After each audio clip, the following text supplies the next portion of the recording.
Boxing Ego here. If you like this video, make sure you hit the like button and also subscribe to the channel and hit the bell icon on the top of your screen to get notified when the latest new content drops. 1. Hit my wisdom tooth, spit it out, I don't smile like, cause ain't nothing pretty. Got a purple heart for war and I ain't never left the city. Hoes be like, Fitty, you so witty. On a dick like they heard that goes right for P. Diddy. What up, Fight World? It's your boy Ego, and I'm back with some more boxing. Like and subscribe. Y'all like when I do that 50 cent. Something special, man. You gotta do something, baby. I'm on my New York shit today. I want to talk about Danny Jacobs. You guys read it. Ego Weight Watchers, where I give you a look into the fighter's lifestyle, especially if they have a fight coming up. March 18th, there is a fight that I want to see in, cause I'm from New York. New York City, Madison Square Garden, March 18th. That's Gennady Triple G Golovkin versus the Miracle Man, Danny Jacobs. Now, I'm really looking forward to this fight because I'm all about good fights, meaningful fights. There's a high probability for like a TKO or a knockout because anytime two guys have that much power in their gloves, anything can happen.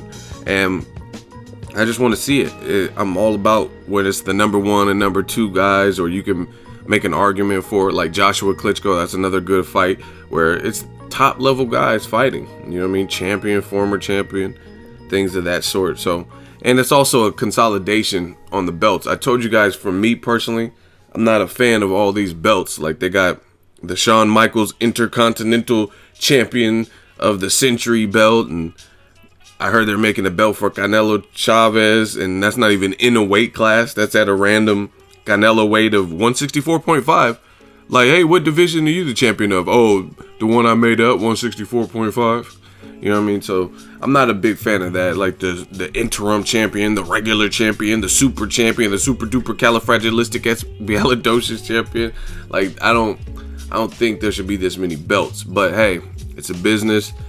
Sanctioning bodies get money, and it is what it is. But they both, Golovkin and Jacobs, they have a version of the WBA belt, so it'll be good to get rid of one of them, and it'll establish who's the champion, who's the WBA's champion. No regular, no super, and it's a fight a long time coming. Thought we were gonna get it December 10th. Negotiations didn't pan out like that, but we're getting it a couple months later in March.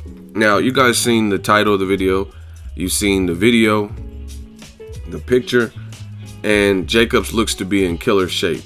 And before any of you guys leave stupid comments like, oh, it's not a bodybuilding contest, man. I know my boxing. You know what I mean? I don't think I would have came this far in the game if I didn't know anything, or if people didn't believe I knew anything or liked the information. So I get that. I did a video about David Haye, and someone's like, yeah, it's not a bodybuilding contest, man. Somebody being in good shape, that's not going to win you the fight. We all know that. Nor does it produce power. Like Timothy Bradley is one of the rippedest dudes at 147, but he's not the heaviest handed fighter at 147.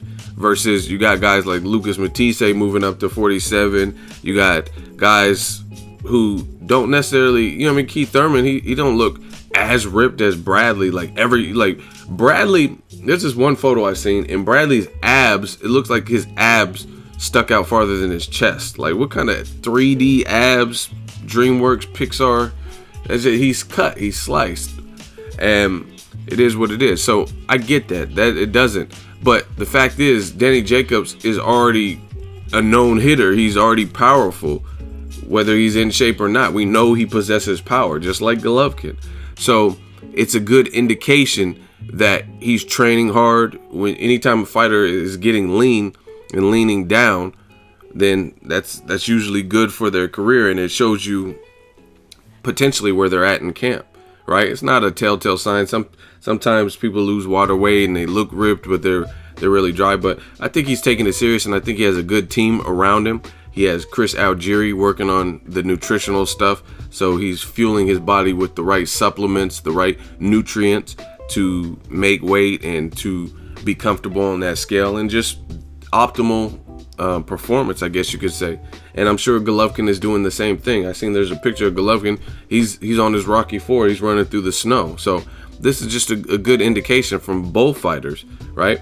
And that's it. That's what it is. Boxing Ego on my channel, what I do is I call it like I see, and I got to give credit where credit's due.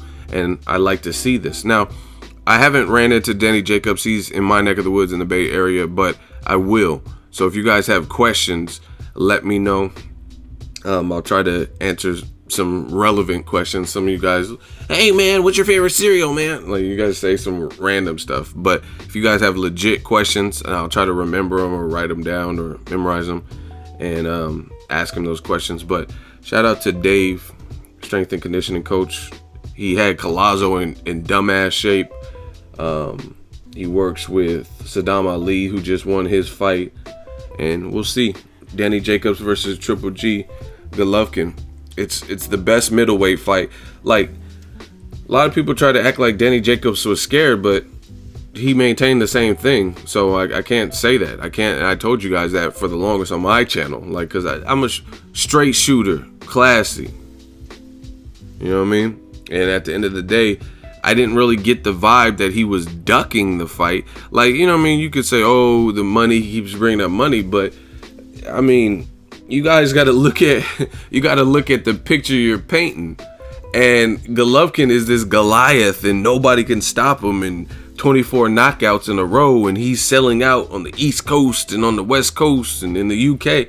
Like, okay, then pay like you weigh. You know what I mean? Why wouldn't you get a career high payday for fighting the guy who is this big star that you guys are saying? They put him on pay-per-view, and HBO's definitely pumping him up and saying he's the man.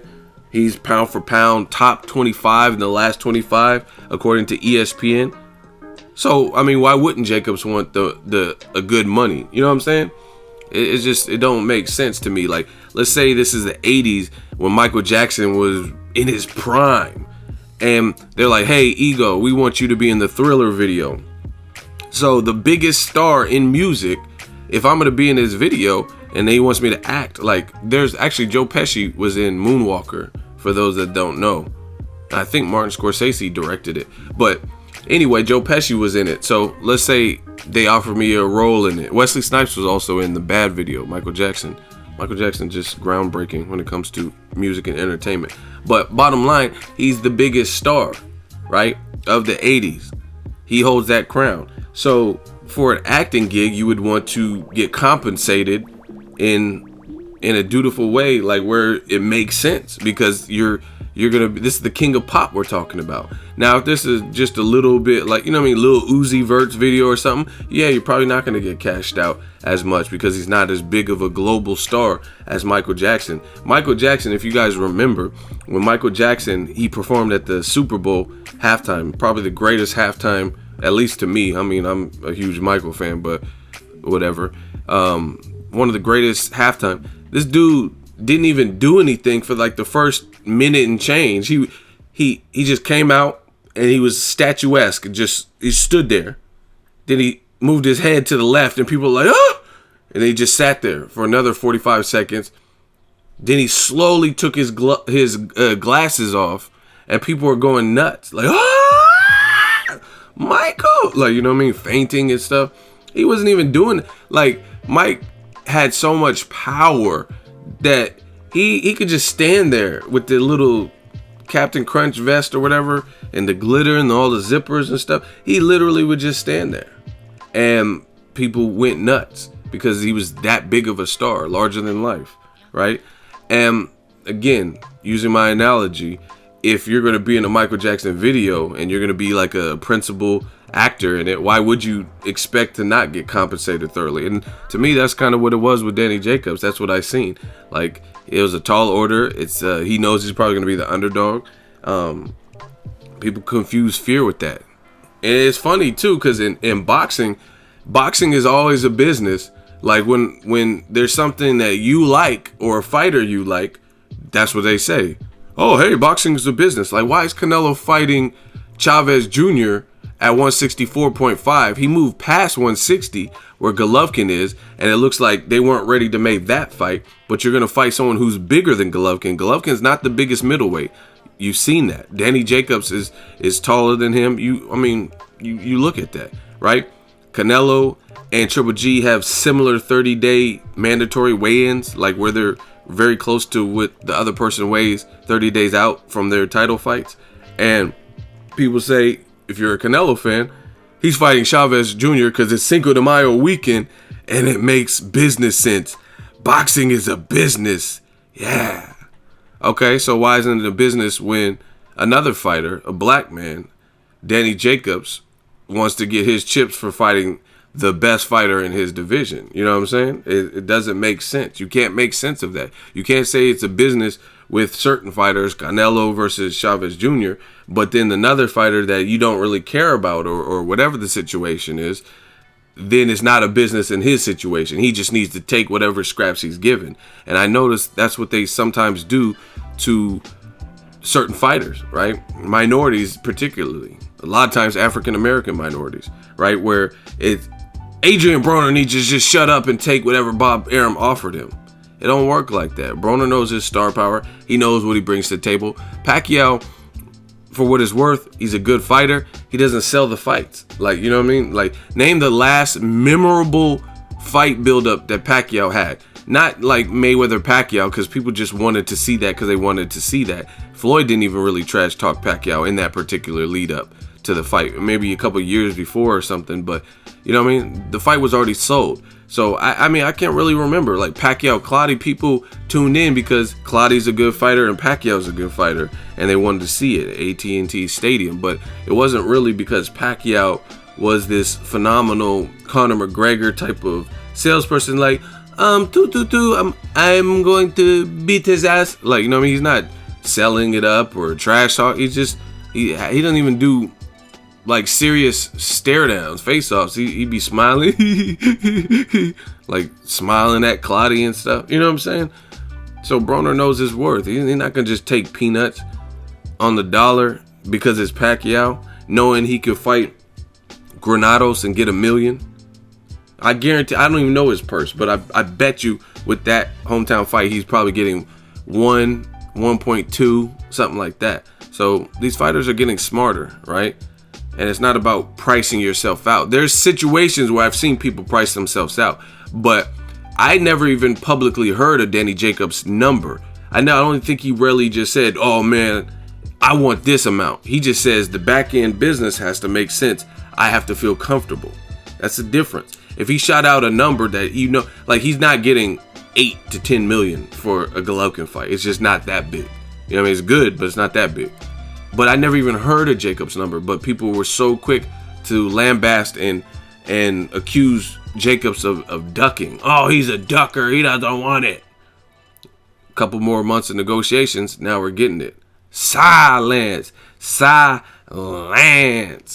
Let me know what you guys think. Danny Jacobs in good shape. Golovkin, I've seen some stuff from him. Not as much, but I've seen some stuff and it looks like he's training hard too. He's the favorite. Let's see what happens. Good fight. Drop it in the comment section. Make sure you like my video. As always, hate, comment, and subscribe. Till next video, it's Ego signing off. So if you enjoyed this video and want more content like this on the channel, you can show your appreciation by going to the PayPal donate button or the YouTube support button. And you can donate any amount that you feel is equivalent to the value of this video. Much more to come. Thank you guys for your support. Boxing Ego, the future of boxing.